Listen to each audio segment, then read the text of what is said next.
I'm Zelda Foxall from Seattle, and my question is, what are the warning signs that problems are developing? So I think making sure that you are in contact with your regular primary care provider is an important piece in this. And even before you are worried that you actually might be infected with COVID-19, this is the time to reach out to your family and friends. Have a plan. Know what will happen if one of you is infected.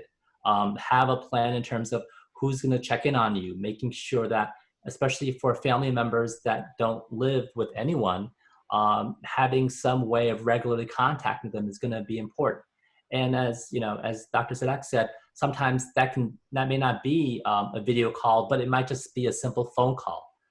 The other piece is to consider, in your home, how will you take care of yourself? Do you have enough medication? All these things are important conversations to have before you even suspect that you're in trouble. And I want to kind of continue this conversation and talk about more of a clinical warning signs that loneliness is kind of expanding to potentially endangering your well-being. I want to quote work by John Cassiopeo, who was a scientist who really developed this amazing body of research looking at cellular and genetic effects of loneliness. And his teachings, his research demonstrated that loneliness is a really important biological machinery. This pain of loneliness is as important symptomatically as severe thirst or hunger or physical pain, because it's letting us know that we need to pay attention and we need to make adjustments. And some of the very early clinical warning signs that you might be getting in trouble and that your um, whole being is being out of balance and homeostasis is interrupted sleep. You know, there's a term in sleep medicine, kind of thinning sleep. You are not sleeping as deeply, you're not waking up feeling as restful.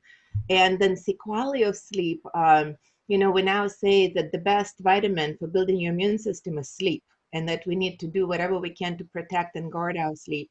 So if your sleep is starting to get affected, I would definitely pay attention.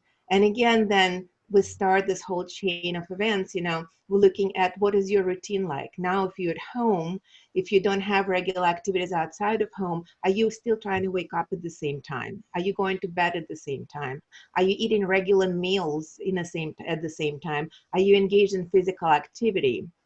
So I think one of the important early warning signs would be to pay attention and to improve your sleep.